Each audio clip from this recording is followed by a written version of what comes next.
Do you think there is beauty in chaos?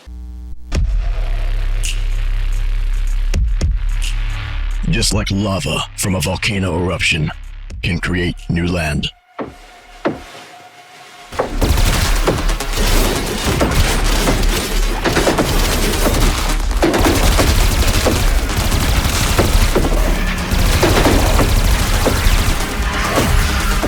Or the beautiful rainbows that appear after a thunderstorm.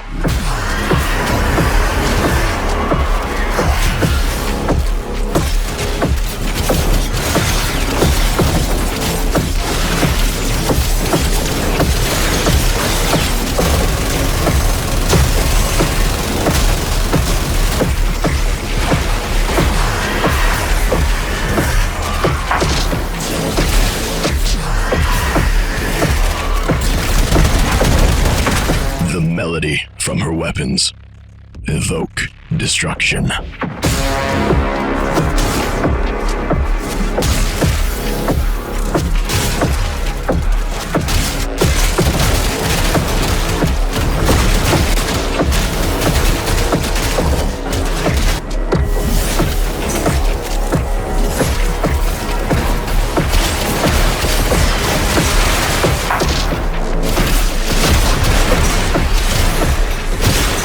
Performance confuses the audience. It elicits a sense of wonder.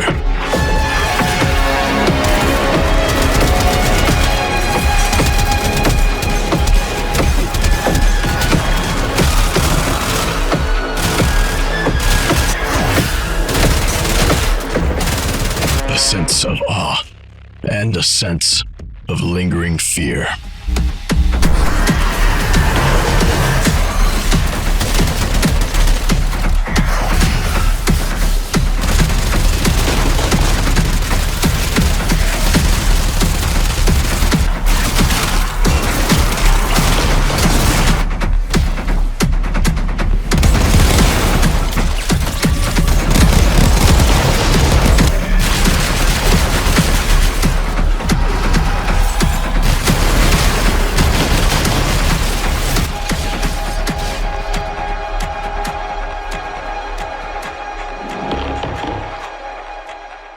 So riddle me this, Drifter.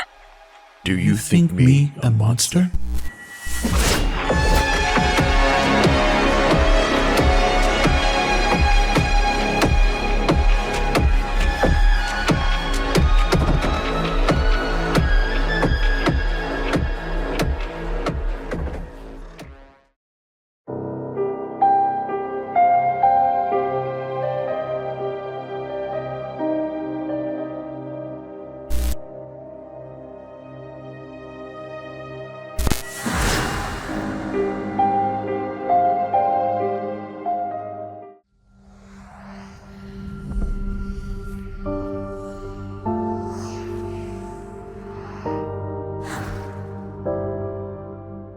Wisp's passive is her strongest tool and one of the best passives in the game. Whenever airborne, Wisp is invisible, inheriting her energy color of choice and camouflaging with the environment. The timing of this passive is really forgiving, as Wisp becomes invisible immediately after leaving the ground and even maintains it on touchdown for around 0.25 seconds. With this in mind, it's very easy to complete missions with Wisp without ever being seen by an enemy, trivializing a huge part of the game.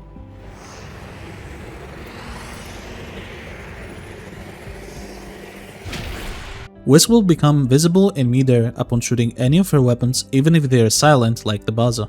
However, weapons with charge mechanics like bows do not break her invisibility until the trigger is released. Every gun with a charge up mechanic will allow you to charge them while staying invisible, allowing you to bypass their greatest downside. And melee weapons allow you to stay completely invisible while using them in the air, including things like glaives,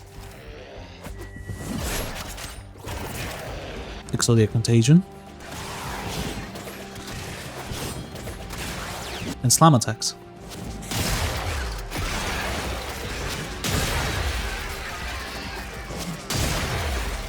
Knowing this, a lot of guns become extremely strong under her grasp, and we will showcase those later.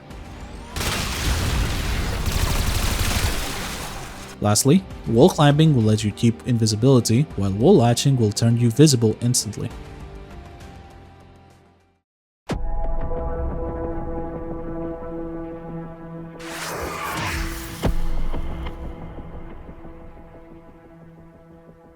Reservoir is the ability Wisp is most known for, and it's an ability that grants a conditionally endless buff for you and your allies. Almost every allied unit in the game can benefit from this ability, whether it's a pet, a spectre, a summon from your allies, the rescue target, you name it. This ability scales mainly with strength, but there are a few other things to know in order to min-max it. Vitality mode gives you a flat HP gain and an HP per second regen upon activating equal to 1/10 of the flat HP this ability grants. For example, the base stats of this ability are 300 health and 30 health per second. Haste mode is by far the strongest one, giving you a big boost to your movement speed and attack speed or fire rate. One lesser known thing about this ability is that the attack speed buff is greater than the movement speed buff, and the percentage showcased next to the buff list is your movement speed percentage. The base movement speed is 20%, while the base attack speed buff is 30%, which matches the 30 health per second Vitality mode provides. The final mode is Shock mode, which is mainly used to provide CC in order to protect objectives. It will hit and electrify up to 5 enemies in its range, dealing minimal damage and briefly stunning them. Most of the times, this mode is not used. However, there are builds that utilize it and even builds centered around it to make it kill on its own, but we will check those later. Outside of those builds, Shock mode reduces Wisp's overall DPS, as it removes a core mechanic that allows Wisp to deal a ton more damage to the enemies. We will explain this when we get to the weapon section of this video. In order to max this ability strength should be your #1 priority, followed by duration. Whatever you do not leave your build at 34% range. It becomes too small to obtain the buff for your team, and the range also helps a ton with Wisp's other abilities. In Warframe, there are different types of ability strength buffs. They are separated as temporary strength buffs like Sling Strength from Madurai, permanent strength buffs to be used for your next ability like Energy Conversion, and finally the temporary strength buffs to be used for your next ability, which from my knowledge is only Pox Bolt for kit guns. Since Reservoir is an ability that lasts in the ground forever, all of these buffs can be stacked and snapped onto the ability permanently. In order to do this, you want to activate the permanent buffs for your abilities first, followed by any temporary buffs, and try to get the Pox Bolt buff last. This way, you can get some ridiculous amounts of strength to stay onto the ability forever. We will showcase how to abuse this mechanic to the maximum after showcasing all of the abilities. Finally, if you have created a super powerful mode and a nullifier destroys it, you can still keep it as long as the buff timer hasn't run out for you. Any modes will refresh the buff timer as long as you haven't lost it, even if the mode itself is weaker. If the timer on your OP buff ever runs out, you fall out of bounds, or you come in contact with a nullifier bubble yourself, then you need to do the whole ritual once again. This is also a mechanic that works with multiple Wisps in a squad. The buff with the most amount of strength in a squad with multiple Wisps will take priority. This makes having multiple Wisps in a squad frustrating, as a Wisp can have maximum strength but horrible duration or range and completely ruin the other person's build that feels comfortable to them without intending to. This ability also has an augment called Fuse Reservoir that gives you a fourth option on the mode wheel, which places all 3 of your modes down at once while having 50 base energy cost instead of 25. Despite the small quality of life, this augment is not useful in the majority of Wisp builds, simply because Shock mode is something that Wisp does not want to use for the majority of her missions.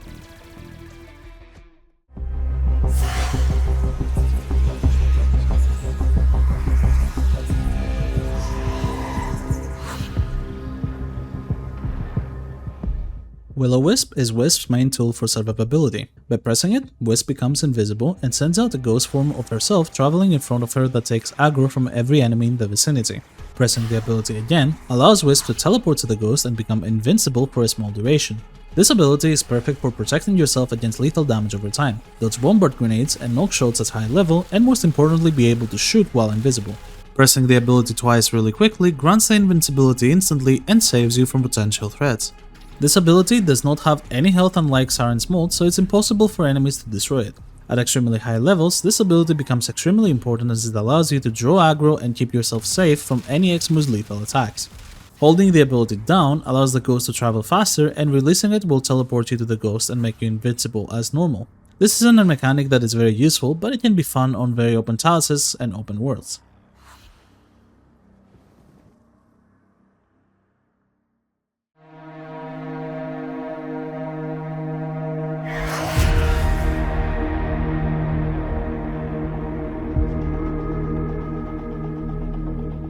Breach Charge is Wisp's subsumable ability for the helmet, one of the more powerful ones out there. Using this ability will blind everyone around you while making them release a spark when they die equal to the last tick of damage that was dealt to them, then multiplied by 2. This ability also has a 10% chance to release a spark whenever an enemy is hit by any damage, while the sparks themselves have a critical multiplier of 1.5 times if the shot that triggered the spark was also a crit, regardless of the crit tier. The critical damage of this ability can be further increased by the companion mode Tenacious Bond and Arcane Crepuscular for your Warframe, making these tools vital for Wisp to use unless her build focuses on buffing something specific.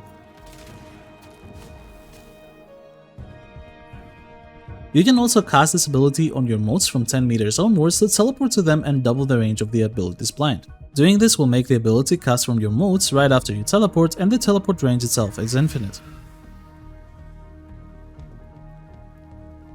Casting Breed Surge while Wil'O'Wisp is active will make the ability be cast from both yourself and the ghost form to cover a bigger area. This can be amplified further if you cast Breed Surge on your motes while Wil'O'Wisp is flying, allowing both you and the ghost form to benefit from the double range, covering a massive area and unleashing destruction on the battlefield. The ability used to also blind enemies with Overguard, but the mechanic got removed not too long ago. However, overguarded enemies can still be affected by Breed Surge to release sparks when damaged, and the moment the overguard is gone, the blind works normally on them again. Breed Surge has an augment called Critical Surge, which halves the energy cost of the ability if it's used on a mote and boosts the critical chance of your primary weapon by up to 250% depending on distance traveled.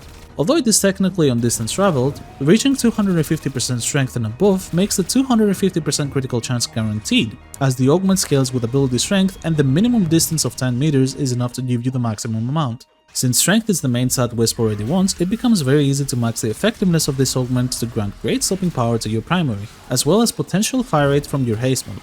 The only weird thing about this augment is that the energy cost is only reduced after the ability is casted, meaning that even if you have energy to cast Breed Surge with the augment since it's halved, if you don't actually have enough energy to cast Breed Surge on its normal energy cost, then you aren't able to use it at all.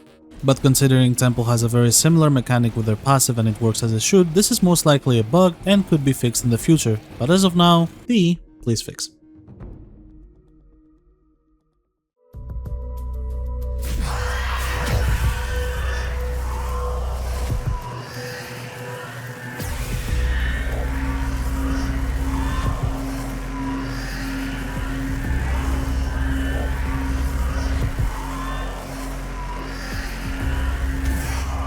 Soulgate is Wisp's ultimate ability, and the ability that she subsumes out most of the time. When pressed, Wisp opens a portal to the sun, and fires a laser that deals moderate damage that increases over time the more a foe is attacked by it. The laser is buffed by all three of Wisp's modes, by giving her 50% damage in total from Vitality and Shock mode, and 100% corrosive status chance from the Haste mode, but not corrosive damage.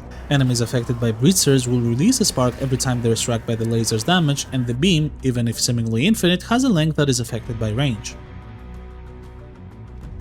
The beam deals damage every second to every enemy it passes through, and it deals mainly heat and radiation status. If an enemy is standing on the beam path, they will increase the damage taken from it by 50% per half a second, up to a maximum of 500% at 5 seconds.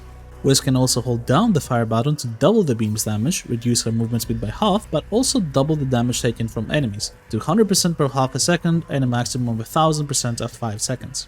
Wil'O'Wisp can be cast freely while Soulgate is active, allowing Wisp to become invisible, spawn her ghost form to take aggro, and teleport to it for mobility and invincibility.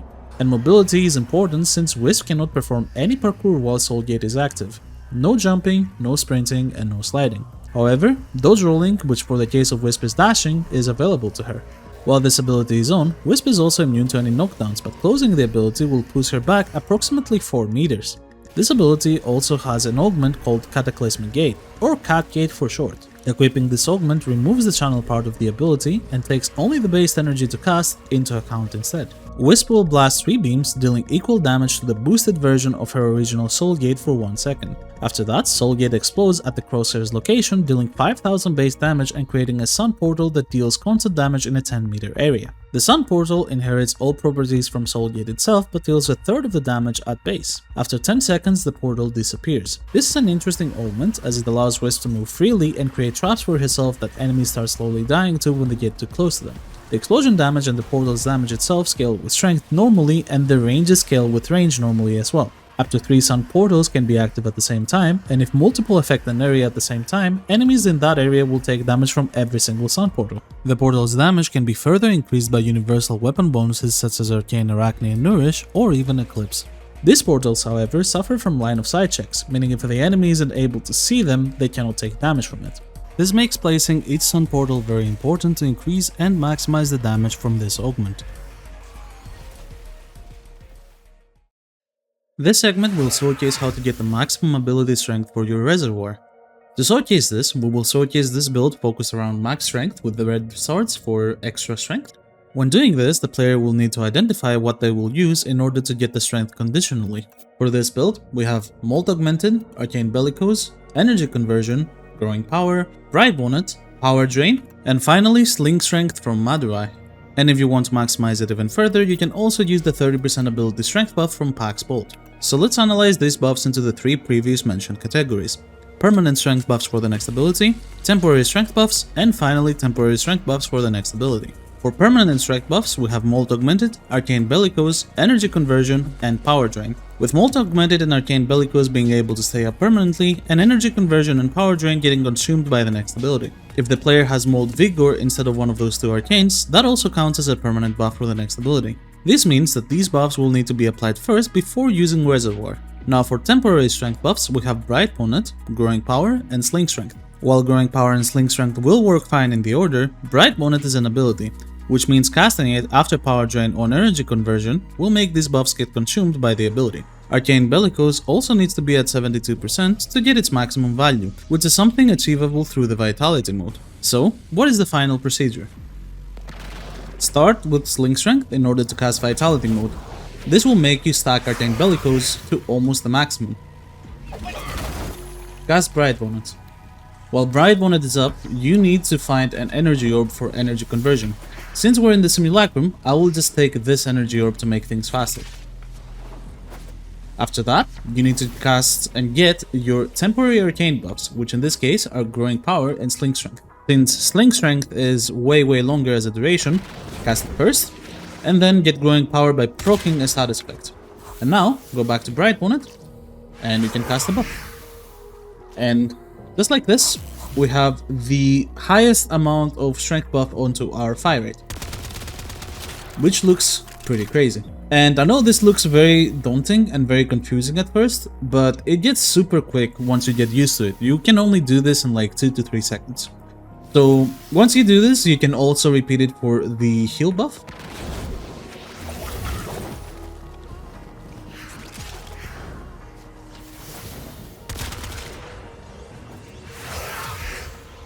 So now our heal buff is also way better. And if you want to take it even further, you can simply do the same exact thing, but also get a headshot with your kit gun to add Pax Bolt.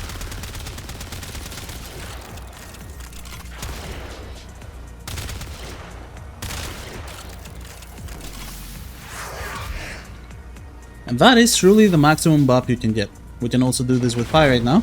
And the best part about this is that once you have done this, all these scenarios, now you don't need to cast these again in the same way. Now if I want to move to another area, I can simply move to that area and just cast them again, and they will retain the buff since those are higher strength, and these will just refresh them. So you will only need to do this once every time you have either 250 stacks of Molt Augmented, or you have a Fissure buff from a mission, or an Nidus links you get the point. Something that increases your strength, you just do this once, and then you can refresh them with another buff that basically does the same thing as this one, but just refreshes the duration.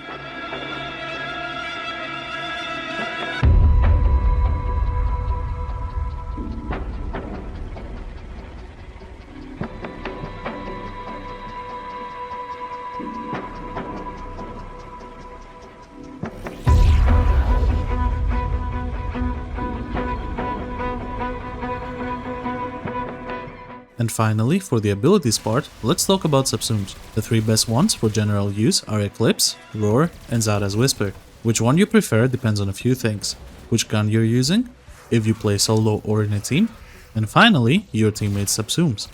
Eclipse is the best for almost all cases when it comes to solo play, because it works on Breach Surge's damage directly, as well as your weapon's damage, which makes you squeeze out a bit more damage than Roar due to how the ability works. The difference is that if your weapon choice has multiplicative gun CO, or it's a glaive, then Eclipse will allow you to do more damage than Roar because of the mods behind the abilities. Roar is better for solo play if your weapons are focused around DOTs like heat, electricity, toxin, slash, or gas. For weapons where Blast is your preferred element, both Roar and Zada's Whisper are good choices, but Zada's Whisper will far outweigh Roar's damage if you headshot the target. Zada's Whisper is also by far the strongest on projectile weapons with punch through, weapons with increased weak point damage, or with weapons that synergize from the extra multi-shot provided by Zada's Whisper. Norris is a generally okay subsume, but Wisp's builds have unreasonably high strength, and Norris's viral damage increase can a lot of times decrease the DPS from you and your teammates by not allowing other more important status effects to proc. Norris is a subsume focused around energy issues, and Wisp doesn't have too much even at extremely low efficiency builds. If you want to support your team with the extra energy, then Bright Bonnet is infinitely better, as it also provides strength and it doesn't ruin your weapon's damage weighting capabilities. Side note that if you have the Arbusep Archon, you can shoot Bright Bonnet directly with it to double the amount of strength it provides to you and your team. This also resets the timer of the ability and reduces the timer between pulses to a flat 1.5 seconds. Blood Altar is a good health tanking subsume as it heals 4% missing health for both you and your team. A good health tanking team can really benefit from it to never die in a mission, and you can also stack 3 of them at any time to become completely unkillable. Grouping abilities like Cold Horizon, Larva and Ensnare are also really nice to have, but way more situational. For weapons that do a ton of AoE damage, they can be really good, or with pets that provide AoE damage like Hounds or Sentinels. For AoE secondary weapons, Airburst is also an amazing subsume when paired with its augment. Dispensary is one of the best support abilities in the game, and it can be easily the best if your team is camping in a defense, interception or survival mission in order to provide a ton of extra energy and ammo for your carries. Elemental Ward is also strong in the same scenarios as Dispensary with its Toxin variant for the extra reload speed and holster damage, but it's unlikely that you will need it. A camping squad will most likely have Chroma with Bright Bonnet anyway, so he will have that covered. However, Heat Elemental Ward can actually be really fun for health tanking support builds to reach incredible health amounts, although not as good as the previous choice. Expedite Suffering is good with a niche build that we're going to talk about later. It's one of those subsumes that you need to build around, but it provides excellent results. Firewalker also falls under the same category with its augment of Pyroclastic Flow, and we will check that later as well. Gloom can be good for health tanking, but its energy drain is generally really high for most builds Wisp uses, so it's not recommended unless the user can compensate for that. Omamori is by far the best survivability subsume in the game, and it can easily carry Wisp's survivability on its own when paired with her passive and second ability, especially on those 4-digit high missions. Off-Animize is a great subsume. It has a slow, armor strip, and a heat proc as well when enemies are fully stripped. A good general use subsume, especially if you're running secondary weapon builds. Parasitic Armor is by far the greatest health tanking subsume in the game, providing ridiculous armor values. The damage reduction that this ability can provide will skyrocket Wisp's tankiness and allows her to health tank anything. Resonator is a great utility subsume for anyone, but for Wisp it's mostly situational. We will touch upon it later. Sentient Wrath can also be great for disruption focused builds, but it's very situational on what guns can abuse it well compared to other subsumes. Silence provides insane utility, and it's a subsume that's usable with potentially any build. For solo play, Wisp does not generally need it, but your teammates can find it incredibly useful. Tempest Barrage and Breath Surge is a really nice combo to use in order to lock down an area completely, but it has quite high energy drain compared to other options, and it's not as effective. Pharaoh Strike is the best disruption subsume in the game when paired with its augment Tara's Lethality. It provides a ton of critical damage and also armor strips enemies, and you don't really need to invest too much into it. Click the ability, shoot the target, and they die. Simple and extremely effective. Warcry is an incredible subsume for melee focused Wisp builds that focuses around light attack Tennokai builds. The attack speed and extra armor gives nice tankiness and allows for a very chill gameplay that looks super sharp and fast paced. Webbed Embrace is the best subsume for ability damage builds, providing decent toxin damage, crowd control, and most importantly, the highest damage vulnerability out of every ability in the game. Well of Life, just like Blood Altar, is a super good health tank subsume for Wisp and her team, with the main difference being the flat health per second instead of percentage, and also the immortality every 2 minutes. Finally, Wrathful Advance is the best subsume for melee focused builds for heavy attack melees. The extra critical chance makes heavy attack melees absolutely incredible, especially when paired with Wisp's passive.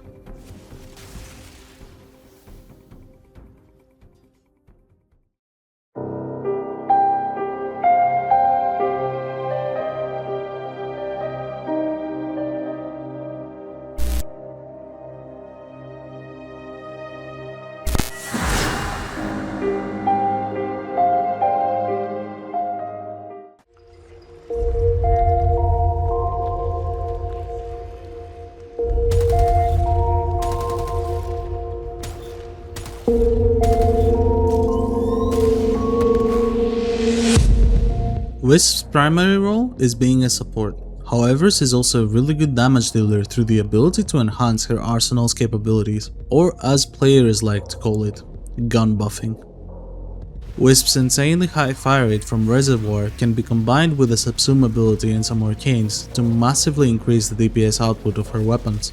Fire rate is a very underrated stat, and it's something that can skyrocket a player's DPS. Usually, every weapon build will account for some fire rate or attack speed through modding. With Wisp, you can bypass this and purely focus on dealing as much damage as possible with your gun.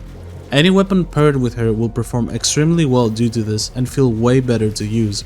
But some weapons benefit from this fire rate buff more than others. Here are some of them.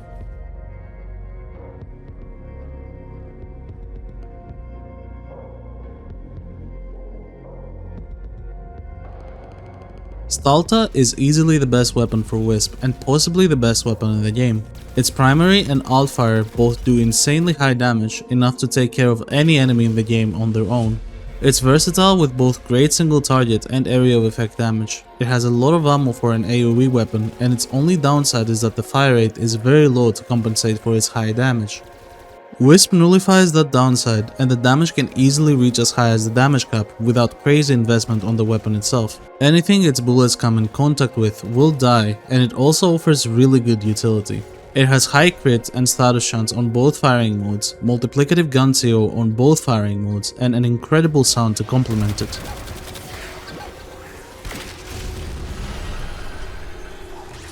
With Wisp's passive, you can also bypass the charge time of the weapon by charging it while airborne, allowing you to stay in the safety of your invisibility.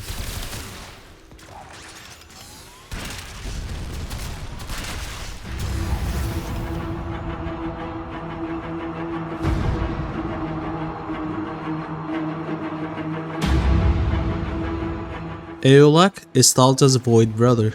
Very similar weapon, with the main difference that the Aeolak's primary fire is way better, while the alt fire is way worse. If you want a good fully automatic assault rifle, the Aeolak is the best choice in the game in general, easily posing the highest damage per bullet out of any rifle in the entire game. Higher base damage and status chance than the Stahlta, but similar crit while still being multiplicative gun CO on its primary fire, alongside having 4 different elements by default to boost its gun CO. The trade-off is that the alt fire is way worse in comparison with lower base damage, status chance and critical chance, but a bit faster fire rate. However, the primary fire more than makes up for this flaw. And just like the Stahlta, it also looks and sounds absolutely gorgeous.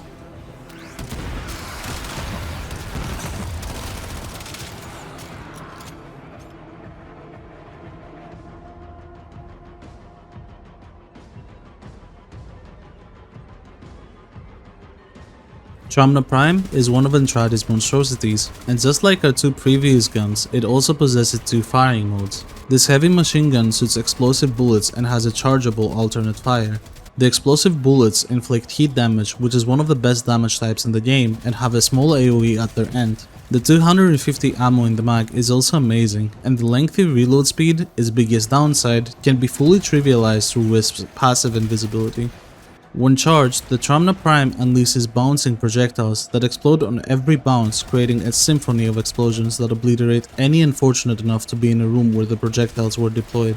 Up to 7 explosions can happen from each projectile, and they scale with multi-shot normally, allowing for massive area of effect coverage. With this unconventional LMG, Wisp is certain to not let go of the trigger, and let its song spread through the origin system.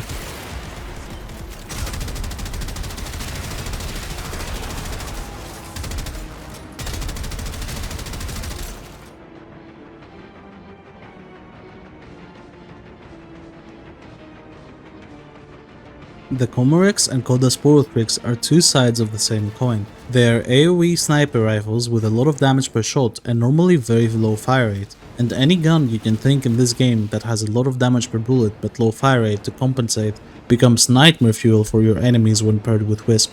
They are both status heavy snipers with innate viral damage to boost the rest of their damage after the first bullet.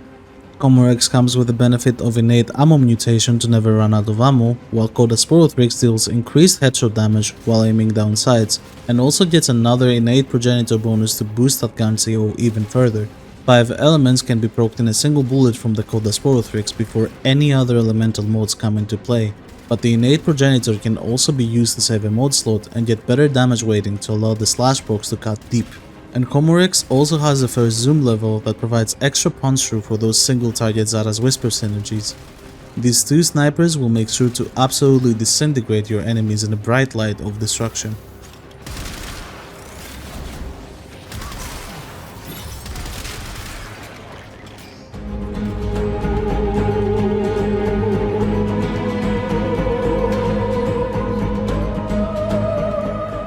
Coda Hema is an amazing burst rifle and poses one of the highest single target DPS in the entire game. Using the fire manual weapons continuously setting from the accessibility tab, you can change this from a burst rifle to an automatic burst rifle, increasing its deadliness. Being a Coda weapon that deals pure viral damage by default, it can equip the 3 best DPS elements in the game at the same time with minimal effort: viral, corrosive, and magnetic. It has infinite maximum ammo, as the ammo pool is consumed from the user's health when reloading, which in the case of Wisp is easily replenishable. And if that's not enough, headshots will also lifesteal health back to Wisp, making her close to unkillable when paired with high armor and damage reduction values. Harmony of offense and defense for her arsenal.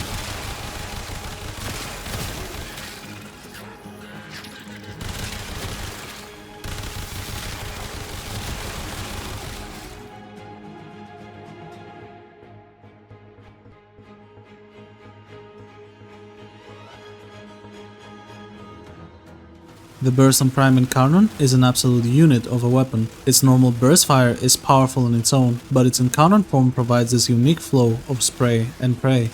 A 600 ammo light machine gun that shoots explosive heat-based rounds similar to the Trumna Prime, but with higher crit status and fire rate. The firepower of the Burston Encounter should not be underestimated. One magazine from its Encounter is enough to wipe an entire mission clean of enemies and leave no witnesses.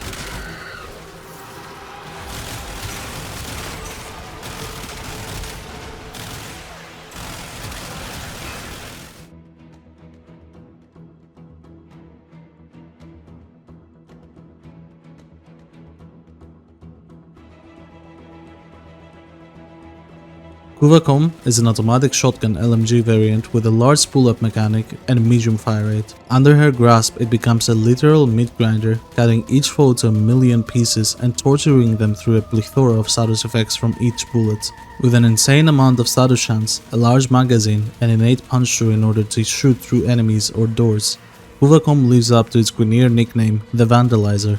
The sound of its pull-up is enough to transmit its final message to an enemy's mind: "You will die here, and it will be very painful."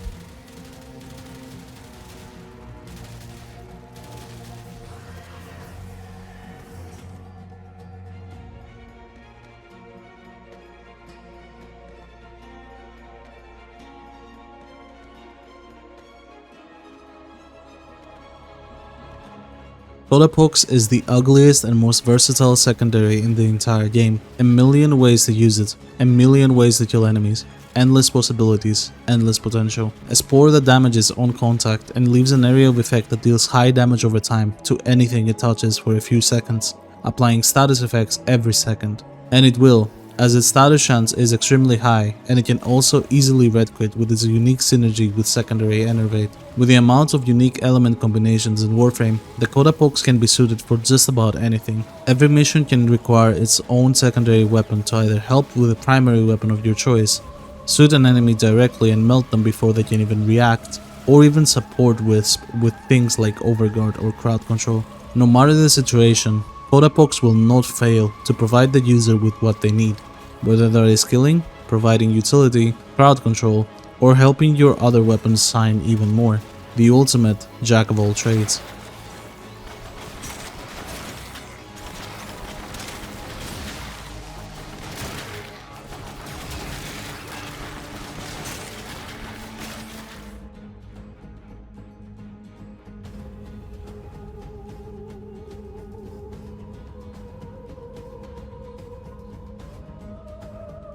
Dual Toxocyst Encounters look like monstrosities of the underworld and will increase their firepower on a headshot, transforming them to their excited version, providing them extra fire rate and toxin damage.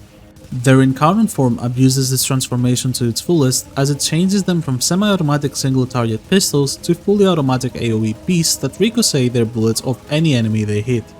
These automatic machine guns will make entire armies disappear with one magazine, and adding fire rate to them further boosts their lethality.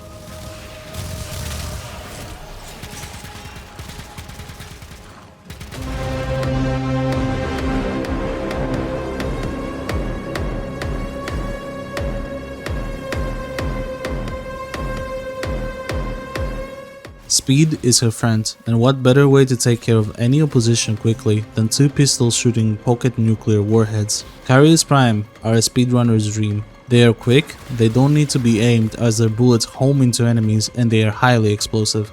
They are essential in high-level speedrunning and will clear a large group of enemies in seconds. The firepower of the Akarius Prime is enough to both annihilate and also render their user blind.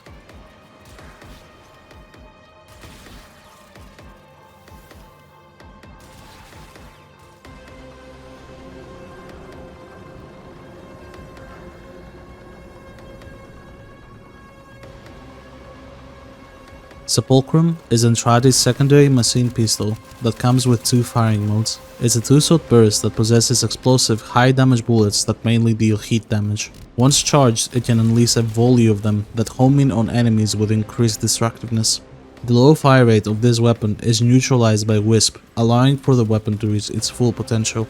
Admittedly, there are a ton more weapons I would love to include, and many of them are unpopular or underrated gems hidden in plain sight. When playing Wisp, do not be afraid to experiment with your choices. After all, only on the darkest of areas does the light shine the brightest.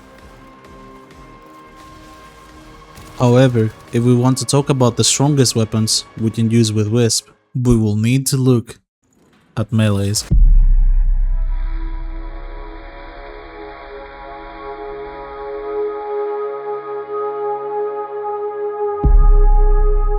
To talk about melee weapons, we need to discuss the importance of stealth. In Warframe, stealth provides the user with a lot of nice buffs. First of all, unalerted enemy kills will provide with an affinity boost multiplier, but more importantly for Wisp, it provides melee weapons with a stealth damage multiplier.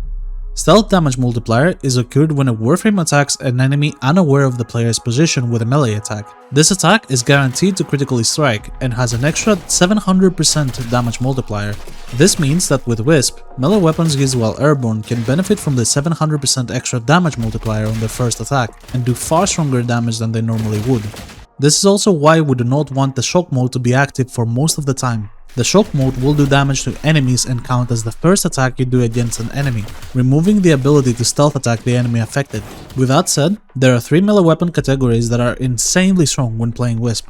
The first and most obvious ones are glaives. They can be thrown directly from stealth while airborne, and the explosion will benefit from the stealth multiplier and provide way higher damage, one-shotting enemies before Wisp is ever seen.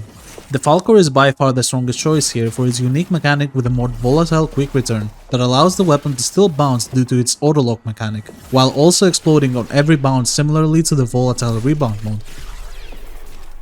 The main difference is that with volatile quick return, each bounce and explosion have a larger area of effect of 3 extra meters that provide way better damage results than any other glaive. The Zoris and Glaive Prime are also good alternative choices, with Zoris having a way higher explosive radius and Glaive Prime providing a really high guaranteed slash proc to bleed your enemies to death.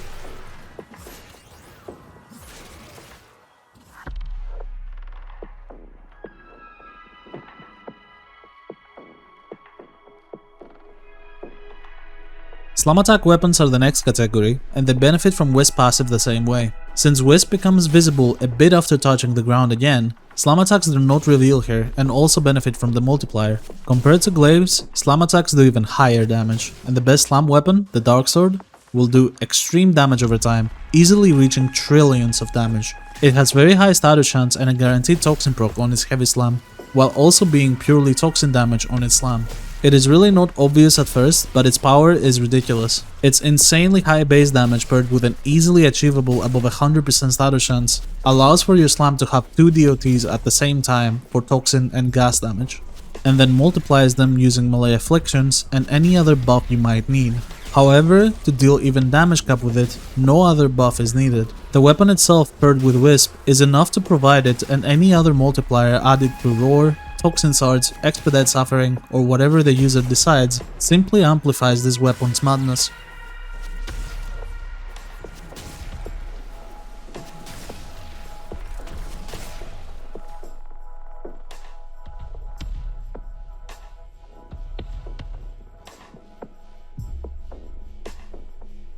Finally, we have those with Exodia Contagion. Since Exodia Contagion is directly thrown while in the air and fully benefits from the stealth multiplier, it's an amazing candidate for Wisp to use.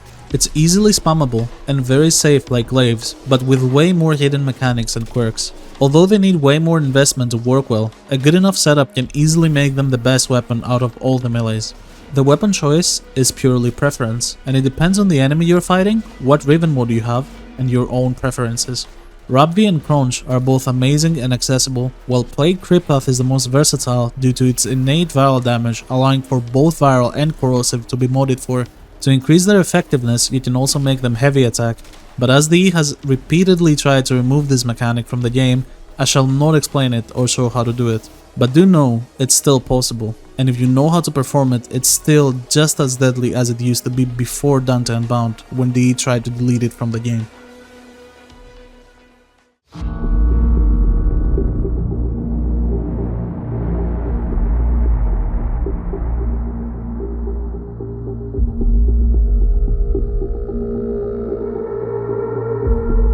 All these melee categories have one thing in common, and that is the ability to be used while in the air with great effectiveness in order to benefit from the stealth multiplier and maintain invisibility through Wisp's passive. Melee weapons for Wisp usually have that exact goal, unless Wisp herself wants to be seen and face her enemy directly. And this is still an effective strategy, especially when building Wisp to be a more efficient tank. So if you want to use an Okina, an Inodem, an Amisolo, or even a Teko Prime, feel free to do so. They will still feel super powerful, albeit not as strong as the stealthy options. Remember, all these weapons are my suggestions, and if you have a favorite weapon of yours, you can simply use that and make it even more fun. The weapons I suggested are simply the strongest when paired with Wisp, and most of them won't be for everyone. Warframe is an incredible sandbox game with hundreds of weapons to choose from to perfect your art, so do not worry if the weapon you love was not suggested. If you love it, then use it. Let it sing its song in the best way possible, with Wisp as your virtuoso. Your game, your playstyle.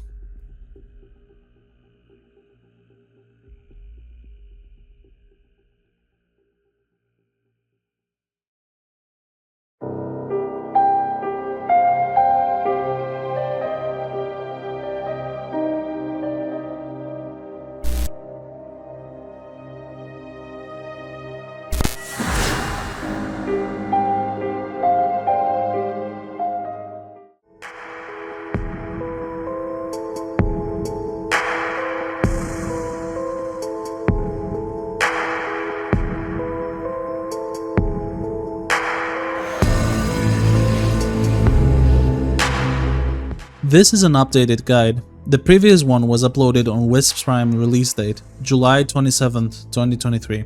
This one is instead uploaded on Marie Leroux's release date, which is December 10th, 2025. The builds have been increased from 2 to a whopping 18, all of them with their own unique usage and playstyle.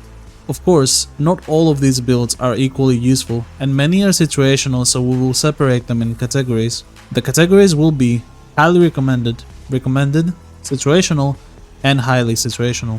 We will start with the highly recommended builds and move towards the bottom as we go. The builds in each category aren't in any particular order in usefulness, and as someone who has played Wisp for this long, I 100% recommend anyone that really likes Wisp to have at least 2 copies of her. Her build variety is way too broad, and one Wisp will not be enough due to the game not featuring any archon shard config at this time. With that out of the way, let's showcase each build.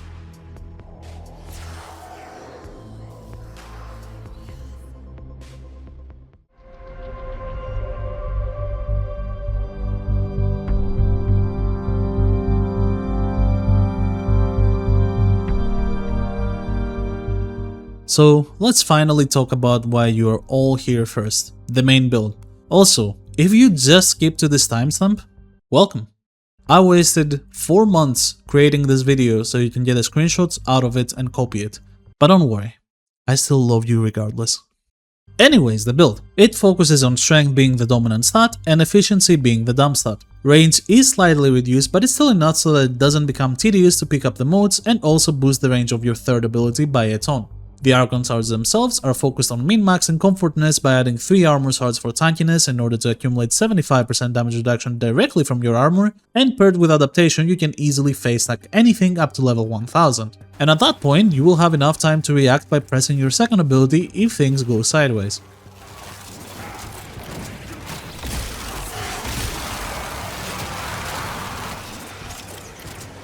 The other 2 swords are focused on more ability strength, but they are completely optional to the user. The subsumes can be anything you prefer here, but generally the 3 best are Eclipse for solo, Roar for teamplay, and Zada's Whisper if your gun synergizes well with it. The melee weapons I recommended previously benefit twice from Eclipse, with the exception of the slam melees that will prefer Roar. Most of the primary weapons also benefit from Eclipse due to an interaction with the weapons themselves called Multiplicative Gun CO. That scales better with Eclipse than Roar. If you want to know what Multiplicative Gun CO is, there will be a short video in the description that explains the mechanic in 1 minute so we can all be up to speed here. Of course, you don't have to copy my build one to one, but you need to keep 3 things in mind. First and foremost, no Nourish subsume. Nourish ruins the weighting of all your damage over time weapons with this much strength, and also your team's. Nourish is an energy generation ability, not a damage ability, and Wisp does not need energy generation, so please, no Nourish. Avoid reducing your range to 34%. It makes your third ability borderline useless, and it also makes the modes extremely difficult to get for both you and your team. If you want to use Archon Stretch, you can, but only if you decide that you're fine with losing the stealth multiplier and using the shock mode itself. If you want to change and add a mode for comfort, utility, maybe you don't have Prime Sure-Footed and you want to use Sure-Footed plus Fortitude, then removing Ogre Secrets is by far the best option. Also, I know a lot of people will ask why not Archon Intensify instead of Umbral, and it's simply because you would need to double cast for the majority of missions to get the strength and waste more of your energy. The beauty in this build is that it will, for 90% of the missions, provide you with the tools you need to only cast your first ability once during a mission and never again. Sure, endless missions are a different story, of course, but overall, I like consistency and comfort. So, Umbral Intensify it is. While playing Wisp, your passive is your best friend, and you want to use it all the time. This build is tanky enough that with just the health mode you can easily survive anything the game throws at you, and the fire rate paired with Eclipse can do more than enough to provide the damage you need to deal with any unit in the game. Wisp is an easy and very comfy warframe to play. Instead of needing to shield gate or play within vulnerability periods to survive, you can simply relax, take your time, and enjoy your mission. Simple, strong, effective. Highly recommended build.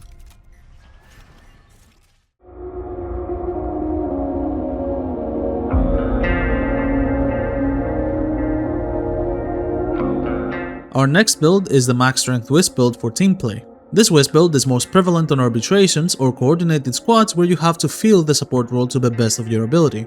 It will provide you and your team with crazy health and fire rate at the expense of your own Wisp being way less tanky to fight comfortably on her own. But rest assured, your teammates will absolutely love you. The shards this time are simple 5 tau ability strength shards, and the subsume ability choices are Roar, Noko's Bright Bonnet, and finally an Elemental Ward if you want to provide the reload speed and damage on weapon swap. This time the choice of subsumes is way more limited, and once again Nourish is a no-go because the amount of strength will mess your teammates' elemental weighting, which will lower their damage instead of increasing it.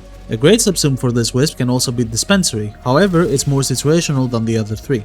Overall, this build is the Netflix and chill build. It's the build that you will take on those arbitration tryhard squad runs or the Steel Essence farming squads. When you're using this build, do not expect to see many enemies, as your team will be strong enough to completely erase them from existence before you can even spot them. So after you set up using the method we showcased previously, you only really have to pick up whatever resources you are farming and shoot whatever enemy that might appear once in a blue moon with your explosive weapon of choice. Which, let's face it, it will be the Kuva 90% of the time. A very lazy squad based build that your team will want more of. Highly recommended build.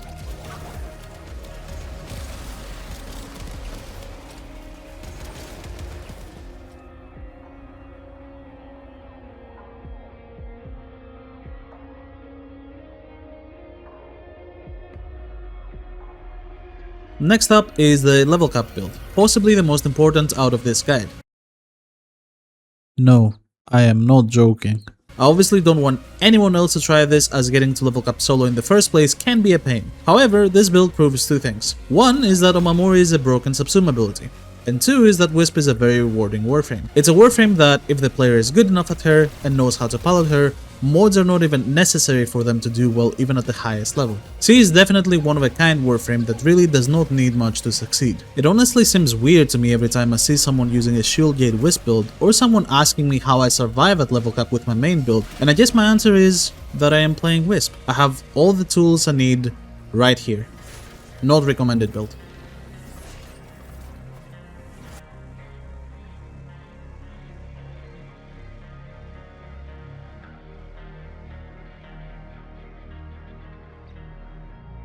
Okay, but let's see some real builds now.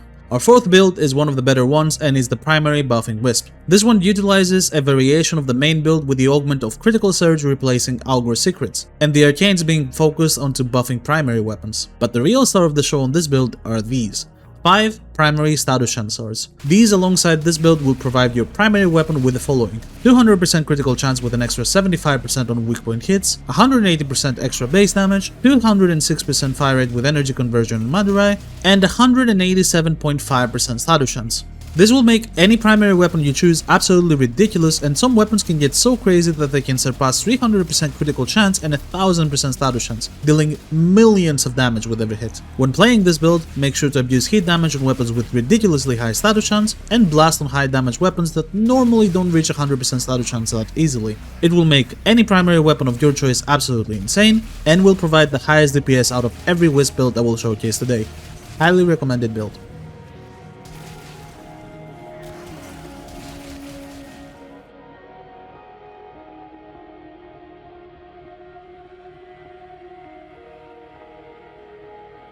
This next build had people saying that Wisp would get nerfed for. Wait, seriously? This is the Shock Mode Nuke build. Shock Mode has some interesting properties. It's an ability that has a base damage of 10 that scales with strength, as it is mainly used for CC. Because of this, it also has a fairly big range of 15 meters without any line of sight checks. Normally the damage seems way too low, but there are things that stack the damage so high that Shock Mode start killing things on its own. First of all, archon shards.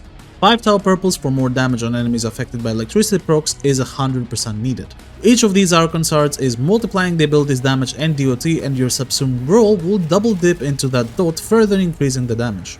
Just by themselves, these two synergies will easily kill any unit up until level 50, but add Mecha Set and suddenly the damage jumps to tens of thousands, which is easily enough to kill any star chart enemy. Now you may say that this isn't anything too crazy, but then you realize that any non-Steel Path Fisher mission becomes an absolute joke with this build. And how do you make this build Steel Path viable? Melee afflictions. While using this arcane on your melee, you can boost the damage over time effects of your abilities as long as the status proc is affecting the enemy by any of their abilities. In this case, Shock Mode is proc in electricity, which with melee afflictions get increased to 8 procs. But because these procs are coming from your melee, the electricity procs can now inherit mods from your melee weapon, such as Melee Elementalist, Smite Gunir, and Lasting Sting. This is already cool and all, and now you can do millions of damage very easily, but then you bring the hate with the Burning Hate augment. This augment is multiplicative to the Melee Elementalist and Smite Gunir mods, and those are multiplicative to damage over time effects anyway, so the result?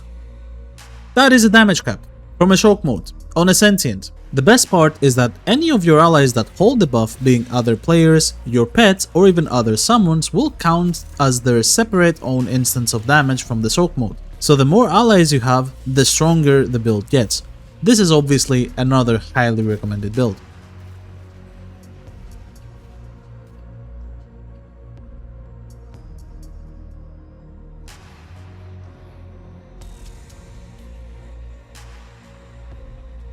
And finally, for the highly recommended builds, we have the Melee Focus Wisp, which has some variations depending on what melee the user wants to go with. The build is similar to the main build in terms of modding, with a few deviations, the most important one being the absence of any defensive modding. As we mentioned earlier, for Wisp herself, melees are ideally used with the premise that the enemies will die before she ever gets spotted. Therefore, survivability is pretty much guaranteed. The build and subsume choices change depending on the weapon, but the shards will always stay the same. 5 purple tile for melee critical damage when energy is above 500, which is easily achievable on Wisp.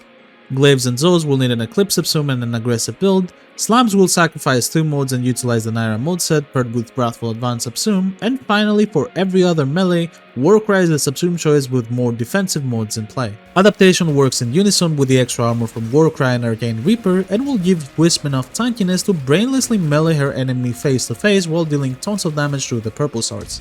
The ludicrous high attack speed will also allow the user to bypass any attack speed mode for the melee and purely focus on damage. Regardless of which playstyle you choose, the melee Wisp build will make sure that your damage is plenty and that your survival is guaranteed. Highly recommended build.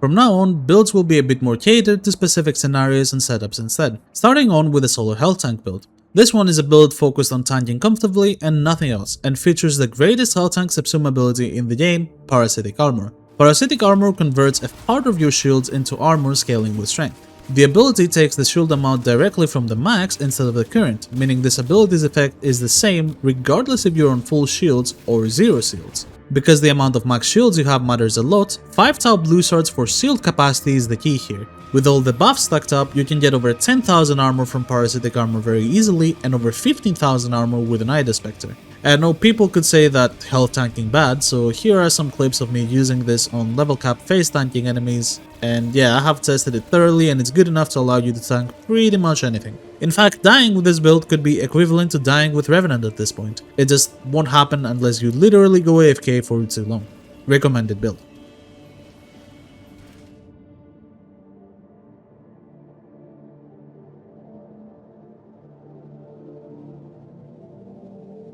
The next build is about buffing primary weapons again, but this time it's a bit more situational. This build is very similar to the main primary buffing build, but with the main difference being the shards. This build uses Tau purple shards for primary electricity damage. 5 of them are stacked, totaling to 600% electricity damage, which is combined with your modes. This means that your build for your primary needs to either focus on doing electric DOTs with either Viro-electric or magnetic electric, or it needs to have only toxin in order for it to combine it to corrosive damage. This allows you to either one-shot with insane damage over time through the electric procs, or by simply doing stupendous upfront damage from the amount of corrosive on your weapon.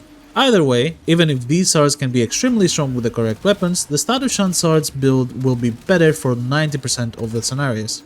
The amount of weapons that break with higher status and crit chance far outweigh the weapons that become stronger with more electricity damage. But this is still a very strong setup, enough for me to recommend this build. Also, if you really want to, you can for sure combine 2 purple Tau electrics and 3 red Tau status shards to get the best of both worlds. It's your game, your choice.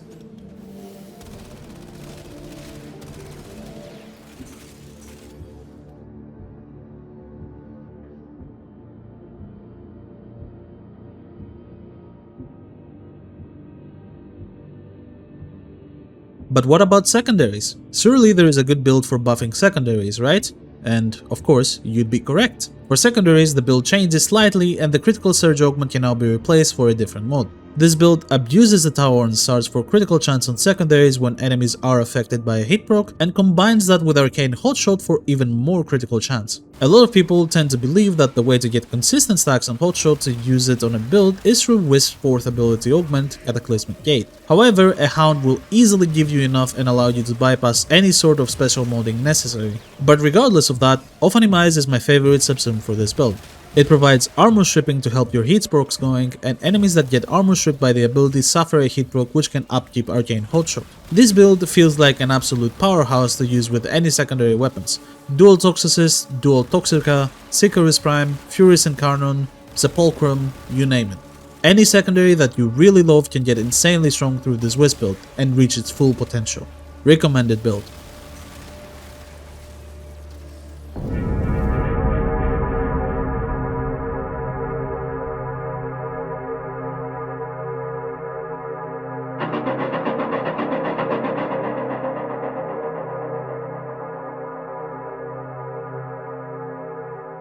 Wisp's Coven skin is a fan favorite, and her helmet represents that of a mage. A Mage Wisp build is something that people always wanted to achieve and make really good, and recently it finally became a reality. With the release of Weaver and Oraxia, an amazing subsume got added into the game through Webbed Embrace. Webbed Embrace not only holds enemies in place in an area, but also damages them, applying a toxin proc and giving them a damage vulnerability debuff. The crazy part is that this debuff is at a base 50% scaling with strength, which compared to Sentient Rat's 35% is a huge difference. It gets even crazier when you realize that archon shards providing extra damage to abilities are working with this damage vulnerability debuff multiplicatively. And in practice, it means that suddenly all of your abilities deal a ton more damage. My choice was orange shards for enemies affected by radiation, since both Wisp's 3rd and 4th abilities can proc radiation, but the green shards for enemies affected by corrosive is also equally viable. Purple Tau for electricity could also work, but it's less consistent since shock mode can only hit 5 enemies at a time and not all of them at once like her 4th ability. You can choose to take off either your 3rd or your 2nd ability for the subsume, but I chose the 2nd ability since the crowd control from the abilities and invisibility from passive are way more than enough to survive most content. For modding, range is key, and since Webbed Embrace scales with strength and multiplies your damage, we use Umbral Intensify instead of Precision Intensify to get the most damage. 45% efficiency seems scary at first, but it's balanced out by Equilibrium, Arcane Universal Fallout, and Arcane Impetus. Arcane Impetus will get you to 5 stacks and stay there since your shock mode keeps reproccing it, giving you an extra 30% strength and 15% efficiency, and Fallout plus Equilibrium is basically full energy constantly. This build allows you to spam abilities as much as you want, and since Wisp cannot be knocked down during her abilities, she does not need Prime Sure-Footed in this build. This allows her to either squeeze a bit more extra strength with Power Drift or more range with Cunning Drift depending on the user needs. Overall, the build feels great. A constant stream of energy orbs, really high damage to one-shot almost any unit you see outside from bosses, and a very active playstyle. This is definitely a recommended build.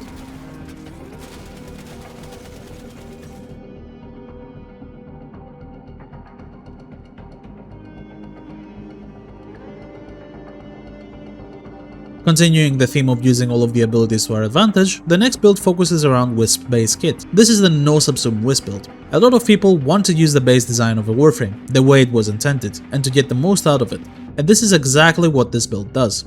It utilizes 2 Tau reds for strength, 2 Tau purples for ability damage, and 1 Tau yellow for parkour velocity. The build itself is half ability focused and half gun focused, while having the mecha set for extra AoE damage coming from your pet. At the end, you are left with a run and gun build focused on priming with your 4th ability augment and maintaining hotshot stacks through it. These hotshot stacks combined with critical surge will provide your primary with 550% extra critical chance, and the cataclysmic gate augment allows you to be fast and efficient with each group of enemies. Archon Stretch is purely responsible for your energy generation, and critical surge can also help by reducing the cost of your 3rd ability by half. Overall, this build does require Wisp to be a bit more conservative with her energy, and if that's not something you can play around, then by all means you can replace Augur Reach with Equilibrium and Arcane Crepuscular with Arcane Universal Fallout. Regardless, this is a very fun build using only Wisp core kit without any subsumes, and it's definitely another recommended build.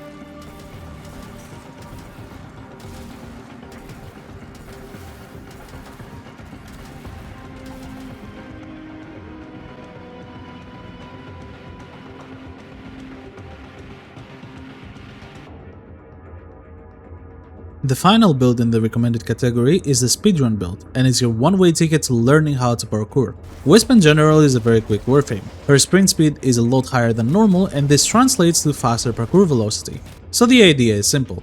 Make a Wisp build with parkour velocity shards. This is a very straightforward build, as having the maximum speed is the only thing you care about. Doing missions within 30 seconds while being safe due to your passive, while also being able to fight back with an explosive weapon and the subsume of energized munitions. Since speed and speedrunning is a key here, the subsume is here to maximize our ammo capacity on our explosive weapons. Weapons like the Kuva Ogris, Kuva and Akarius Prime are all amazing choices for this build, and they will help you do exterminate missions way faster.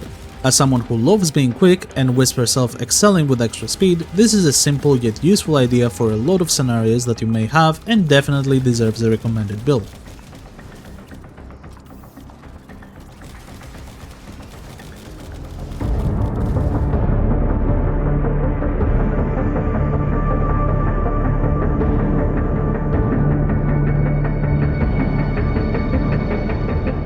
From here onwards, all of the builds will still be really good to have, but way more situational. Starting off with the Team Health Tank build. Just like the solo health tank Wisp, this build is heavily focused on being able to tank reliably and up to incredibly high levels with minimal effort. This one is more suitable for a team environment, however, as the subsume choice changes from Parasitic Armor to either Garuda's Blood Altar or Trinity's Wall of Life, it sacrifices damage reduction.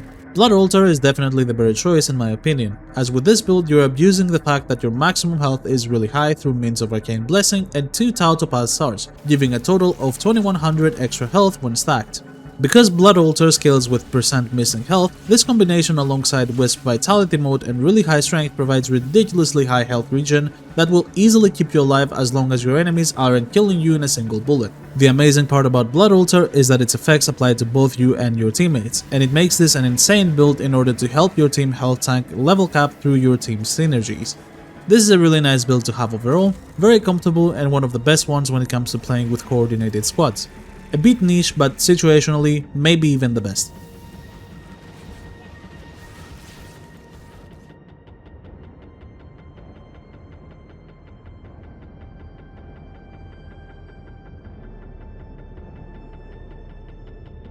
There are 2 more builds in this category, and both of them are focused around doing disruption missions. The first one is focused around one of the most underrated Helminth subsume abilities called Expedite Suffering. This subsume is great, and it works similarly to Dante's Tragedy version of his 4th ability, with less power and only for toxin and slash damage.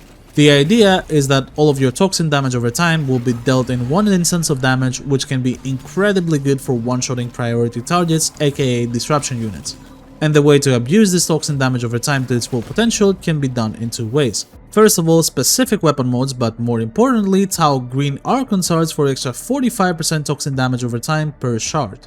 This is a ridiculously high bonus, as all 5 of these archon shards stacked will provide a whopping 225% more toxin damage, which can be then multiplied by the Expedite Suffering multiplier and whatever status duration or toxin modes or bane modes or elementalist modes you have on your weapon. The result is an insanely overkill amount of damage to whatever you shoot with your toxin modded weapon. So now you can easily cosplay Siren but with Dante's 4. Considering you would still need to use Expedite Suffering for this build to be utilized to its full potential, it's still limited to missions with priority targets that don't have any crazy damage generation, which is still quite limited. But on those missions, it's definitely top tier. At the end of the day, it's a really good situational build and it can help you a lot if your weapons are lagging behind.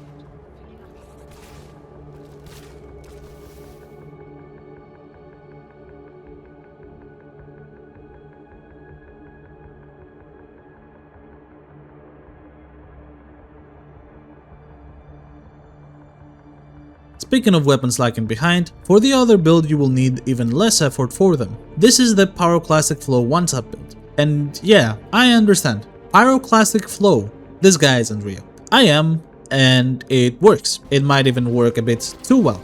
But that's not the point. The point is that this build really showcases how ridiculous Wisp's utility gets when it comes to building her. Neza's Firewalker is an ability mostly looked for its movement speed utility, which yes, it does make Wisp way faster and it also makes her feet light up, if you're into that I guess. But more importantly, it contains the Pyroclastic Flow augment, which allows you to stack damage for your next ability cast, which will make your character kick and throw a small trail of fire to whatever direction you're looking. This trail of fire does not scale with range at all, making it a fairly useless stat. However, it scales with whatever damage your initial Firewalker dealt, which can lead to a respectable 500,000 damage very easily, if you just move around and do nothing. But how do you push this damage to do that? 2 ways. One is Hit Inherit, a mechanic you may have heard of. I won't explain why Hit Inherit does what it does, but how to abuse it. Hit Inherit makes it so whatever your first proc had in terms of modding, then that what is going to be applied for all future hit procs. And this means that if you have a weapon with the most hit possible, let's say a Coda Pox with Prime Hit Charge and Scorch, then you simply add a Primed Expel mode and an Elementalist mode and shoot once with it. That's good enough to apply all of those hit damage modifiers, the Expel mode and the Elementalist mode to any hit proc that you apply in the future if the first hit proc did not run out. In practice, this can increase the damage of said hit proc by insane amounts, but then you can add the Burning Hate augment again from the same hate build as the Shock Mode Wisp, and now all of this damage has another multiplier of 150%. The result is that you don't need any weapons, earning armor stripping or priming for any demo target in the game. All you need to do is hit Inherit, hit 4 and just slam attack with your hate. Considering the usability of this one is only for single target, it's still a lot more situational than the other Wisp builds. However, this one does really well against targets that pose damage attenuation, but worse than the previous builds to targets that don't pose damage attenuation. Still, this is a very useful build and one of my favorites despite just being situational.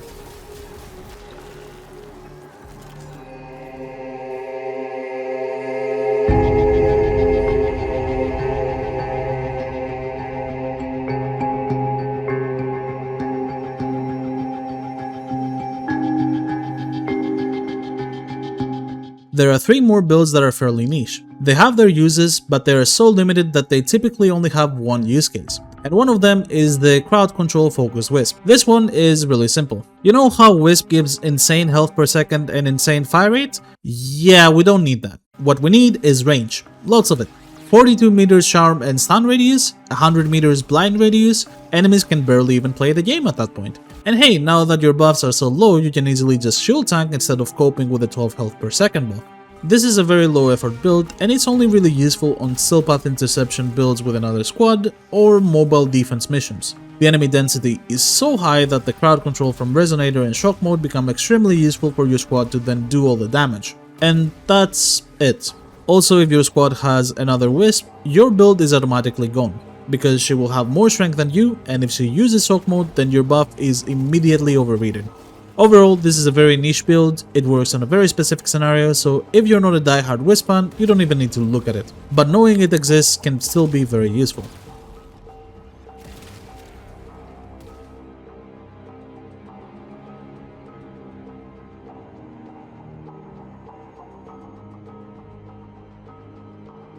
The next build is a Thermal Sunder focused build for using Forma or helping your friends level their gear on Elite Sanctuary Onslaught. So you know how my Wisp has 500 something Forma? Yeah, that's how it happened. This build. Put this build on, go to your options and invert Tap and Hold abilities and invert Gauss's abilities. Now hop in the mission and simply spam your first ability on Elite Sanctuary Onslaught. Why can you even spam it? Well, if you subsume something onto your first ability, Simarius just kinda doesn't care, so yeah, kinda cool. This guarantees that if you Forma, then you can spam the ability for the entirety of the mission without running out of energy. This is because leveling up automatically puts you at your max energy again and allows you to keep spamming. It's alright. Using something like this to Forma your Wisp is one of the most fun ways of doing so. Knowing it exists can be useful, but would you use this outside of Sanctuary Onslaught? Well, you could make another Wisp and cosplay Titania on a Fisher mission by using the same build and subsuming Thermal Sunder on your 4th. Is it good? It's alright, but I don't see a reason to do this when Parkour Wisp exists. But hey, your game, your playstyle. It's a very niche build, but it can prove useful at times.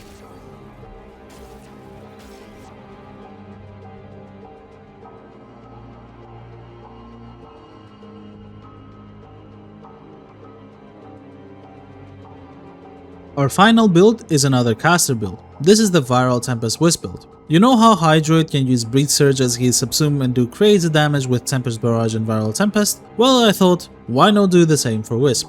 Wisp doesn't have Hydroid's passive, which loses a lot of the value from the corrosive procs coming from Tempest Barrage. Overall, it's still fine. It does good damage on an area. You can still use this in combination with your weapons and use your 4th ability augment to do some cool damage, but honestly, if you want a caster Wisp build, I think the Mage Wisp build showcased before is better for 95% of the missions. The exception being Kuva Grenier because they are resistant to heat damage. So yes, if you're against Kuva Grenier, feel free to use this. It's really nice. It can also be really fun if you like Tempest Barrage as a subsume, but I don't personally prefer it over the other caster Wisp builds shown previously. It's good, it's niche, it's nice to know the combo exists, especially if you like Hydroid, and it can be quite strong in general.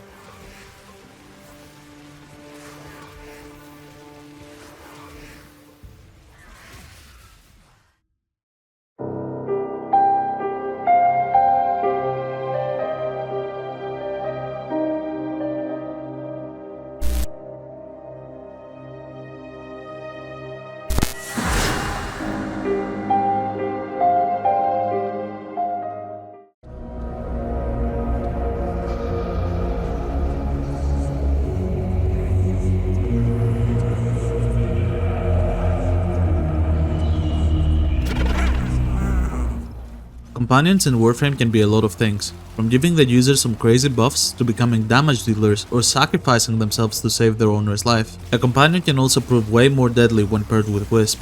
as Wisp's modes can work on it directly and increase its damage and tankiness dramatically. There are a ton of options in this game, and almost all of them are good, but here are by far the best ones to pair with her in my opinion.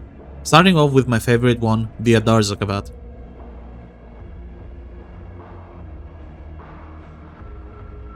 Generally, Wisp really loves the mode Tenacious Bond, as it works directly on her Breach Surge, increasing the ability's critical damage. But why stop there? The Adarza Kavat possesses Cat's Eye, an insane precept mode that increases the user's critical chance by a flat 60%. 60% doesn't sound like much, but flat crit increases are simply broken. This means that a weapon with 5% critical chance now has 65% critical chance under Cat's Eye, and a weapon with 180% critical chance now has 240% critical chance under Cat's Eye. Cat's Eye in practice increases your critical hit tier by almost 1, which means that yellow crits now become orange and orange become red. This paired with the fact that Kavats have the tech mode set, and tech enhance further increases the uptime of this buff by a lot, it can really solidify its purpose as a crit buffer pet. And as a result of tech assault, it also won't die almost ever. And if that's not enough, multiple people with Adarza Kavats in the squad can stack Cat's Eye. This means that 4 instances of Cat's Eye can increase your critical chance by a flat 240%, which is pretty much guaranteed red crits. The Link Health mode is also mandatory when using a pet with Wisp, as it increases your companion's health twice, once when you pick up the Wisp buff and once more when the companion does. This results in your companion having more than twice your health. Oh yeah, it also deals really good damage surprisingly. Not sure why, but hey, I'm not complaining.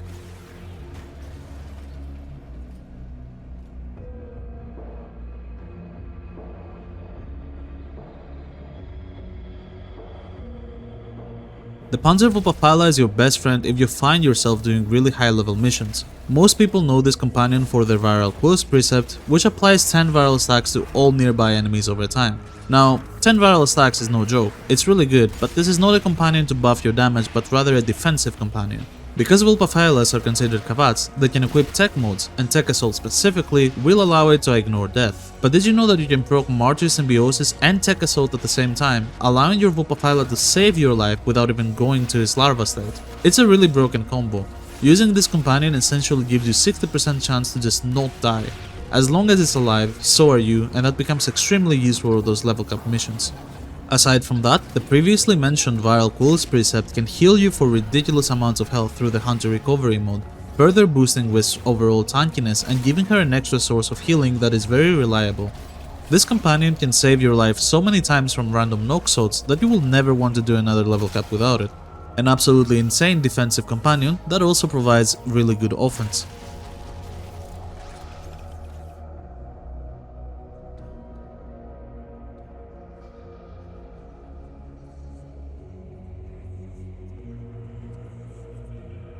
Let's now talk about something a bit more simple. The Sunika Kubrow, which is by far the best mecha set dog for dealing absurd damage to enemies on its own. Simply use the primary status chance Wisp build from earlier, Akarius Prime incarnate as a stat stick for your pet, and just look at him one-tap every enemy with a million status effects. This pet's damage is so high that you essentially become the companion, so using a melee to keep it alive and give it overguard through Prime Pack Leader becomes the preferred playstyle when I'm using it. He also hunts down any Eximus enemy and one-taps them. Solid.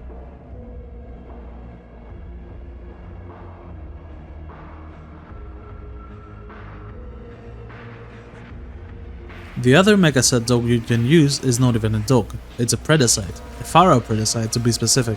Now why would I use a Pharaoh Predasite instead of the Sunika Kubrow ever? Anabolic Pollination.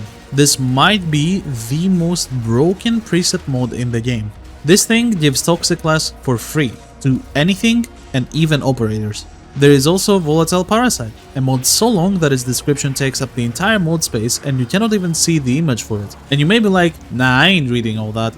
And I agree, but use it, it's good. Do you like AoE? Good, so do I. Although this one might go down a bit more since there is no mod space for Prime Pack Leader, it's still a ridiculously overpowered companion to buff your Warframes damage.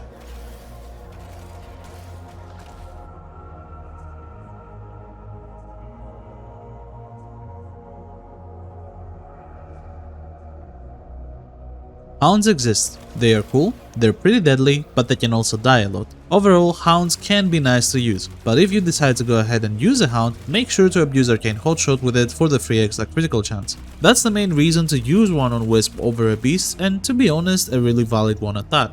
Occasionally, it will also spread a million status effects and one-tap everyone per contagious bond, but pretty much every pet does that with good investment. Regardless, hounds are still very useful to Wisp, so having one is definitely nice.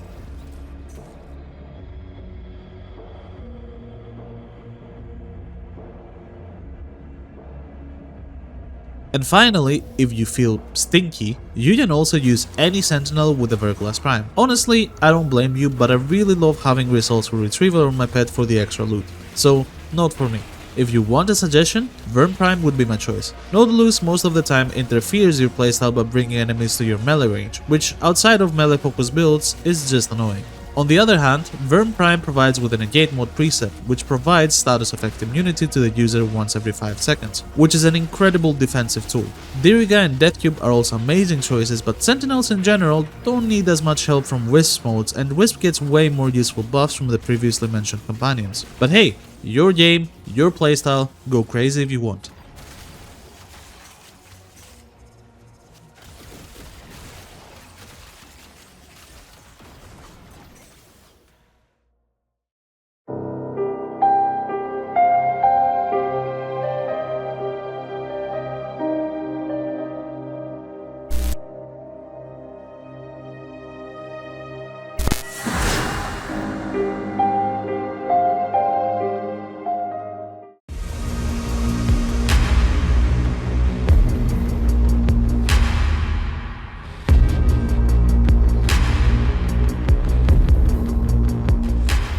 Just a good build can easily help you do well on Wisp, or make people in the squad love you, but your actions when playing Wisp matter a lot.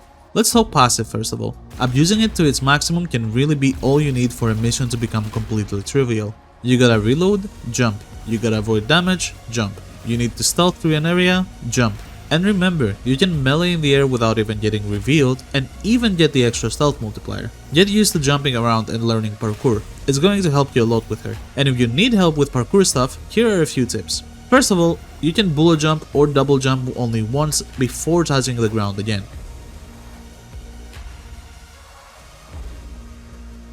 But bullet jumping can redirect your momentum mid-air, as bullet jumping is always going to send you where you are looking. If you look straight up, then you will bullet jump straight up. This means that you can get consistent redirects by only doing single jumps and bullet jumping to the direction you need whenever you need to redirect.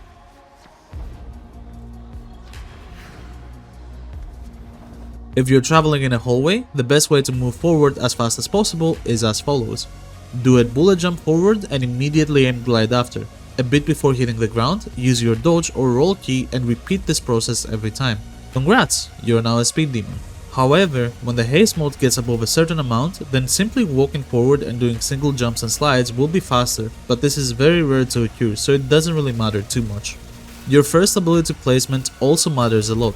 If you're in a team, make sure to take the lead and place a health and a haste mode on the path your team will take in order to gain the buff without losing any momentum. As solo, you can simply walk and cast the buff at the same time and just go for your mission, but nobody is really going to scatter and chase your buffs left and right to try and get fire rate.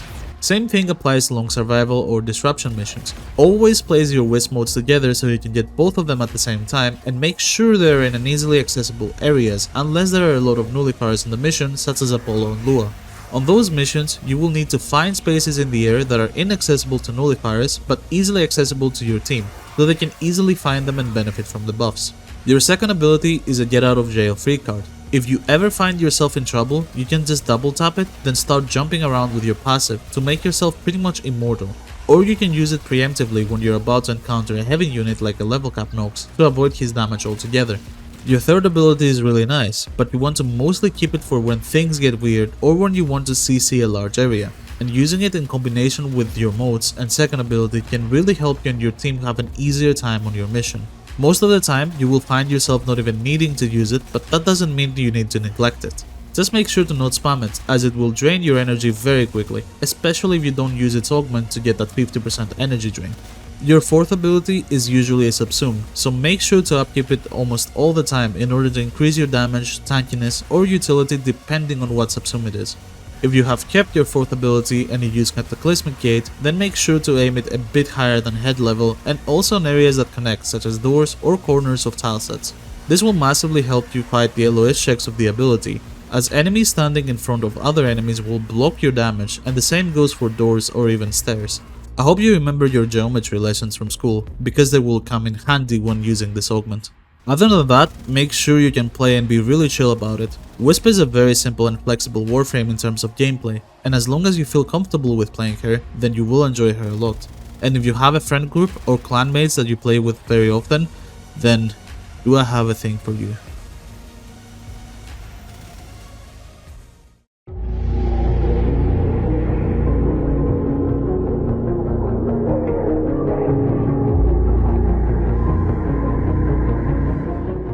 Warframe synergies are by far the most overpowered and most underutilized amongst the community, and Wisp has some synergies with other warframes that can provide the literal best combo in the entire game. Let's talk about the most insane one first. Nida's Wisp, a match made in heaven. Nida's gives multiplicative ability strength to anyone, and with a max strength build he can easily give almost 200% more multiplicative ability strength to his teammates, which will get all the way up to 400% with the Fisher buff. The result is a ridiculous amount of health, fire rate, and movement speed when paired with Wisp. With a maxed out setup, you can easily see a 5000% fire rate buff or a 50,000 health buff. It's overkill for sure, but there are some warframes that benefit from this overkill and become extreme DPS carries for the team.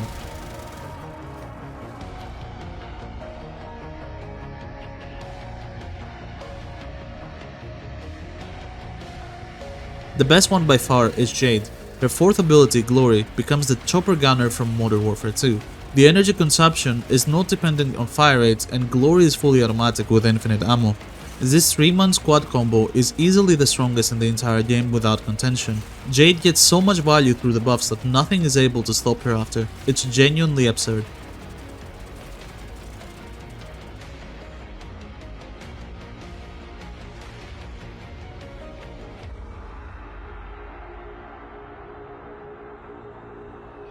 Another warframe that gets crazy value from these buffs is Oraxia. Oraxia's health from her 4th ability is multiplicative to every other health increase, which can result in a high strength Oraxia getting literally millions of health. The fire rate enables Oraxia even further to get insane DPS capabilities, and in combination with the ridiculous strength buff from Nida's giving her nutty toxic damage output from her 4. The primary Tomb Figure kit gun for Oraxia becomes a top tier weapon for her in this combo. The large ammo capacity and really fast fire rate allows her to keep nuking the tile set with toxin chain explosions.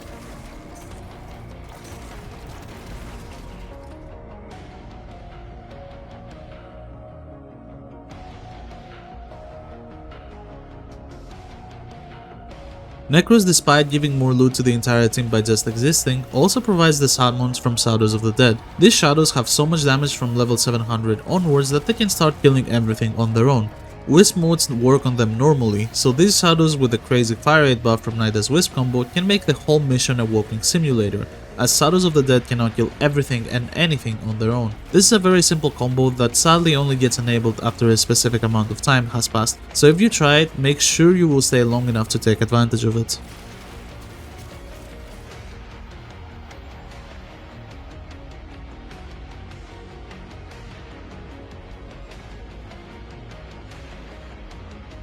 Zagath can become an insane DPS from the Wisp buffs due to her not needing the 3 augment to stay alive, and just keeping her critical damage forever. This paired with her Doom creates insane damage loops with weapons by simply shooting, easy damage caps all around.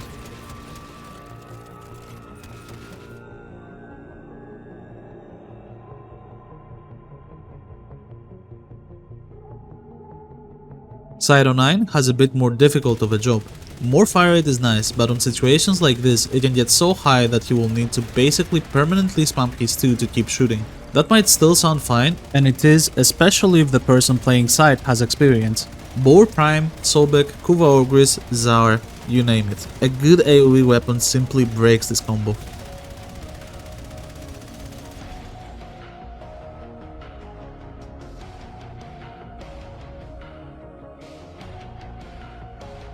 Kohm really shines as an immortal DPS.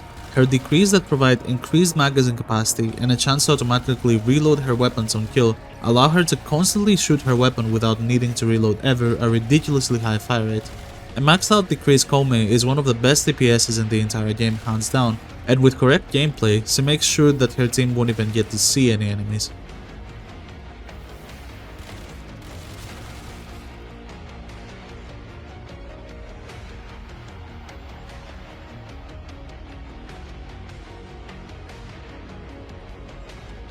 Remember that any Warframe with this combo will become way stronger, but there are definitely some that benefit more than others. One final example is going to be Citrine.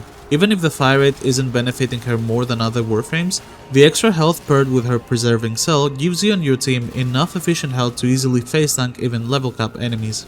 Sure, more damage is nice, but overall it's way easier to kill level cap than to survive it, so make sure you're feeling comfortable if you're going all the way. Some honorable mentions to Noko and Equinox for the extra ability strength they provide to both Wisp and Nidus in order to further improve their combo, and Ivara, who can link with Nidus to provide a permanent 10,000% critical damage quiver that's also a literal cannonball for your Warframe. Warframes are always stronger together, and knowing how to use the correct combination is definitely the key to creating ridiculous combinations. The same goes for weapons. Weapons that are normally mediocre at most become broken with some extra fire rate and infinite ammo from the Fisher buff. Some good examples are the Shidu, the Catchmoon Primary, the Coda Pox,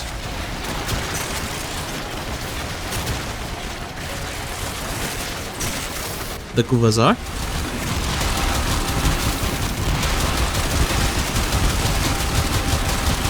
and the Kuva Ogress.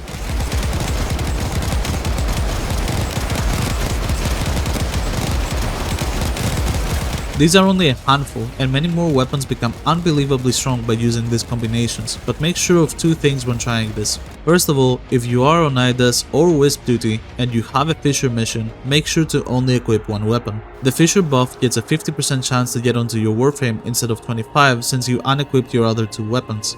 Since both Wisp and Nidus need to get the buff at the same time, the chance for that to happen becomes way more probable and enables your DPS carries earlier in the mission. And second, make sure your weapon doesn't make your mission unusable due to crazy VFX or insane recoil. So for example, if you want to try the Trumna Prime with this combo, make sure to equip Prime Stabilizer. And do not pick weapons like the Grimoire, the Compressor Prime, or the Spore Laser secondary. White energy colors on explosive weapons such as the Akarius Prime is also not advised, not because your game will lag, but because there is a high chance that you will go blind.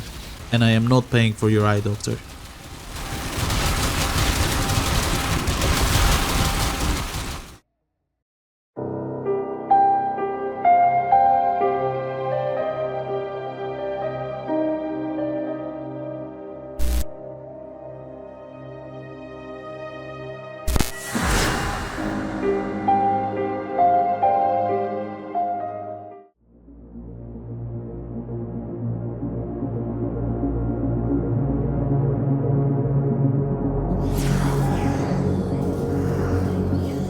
If you're able to hear my voice right now, thank you. From the bottom of my heart. As my largest project yet, and my greatest contribution to the community, it feels nice to know that some of you made it to this point. This guide is supposed to help every person trying to learn Wisp, from the newcomers all the way to the most experienced players. If you did learn something new through this, or you simply enjoyed the guide, a like goes a long way. After all, a performance means nothing to the artist if the audience isn't giving them their energy to continue. Whether that's from them uploading, reacting, or simply being there for them. To a performer, the audience is their reciprocal partner, and it provides them with a source of inspiration and validation. So, thank you, my audience, for giving me the strength to continue and becoming my inspiration to improve my performances. I really hope to see you again.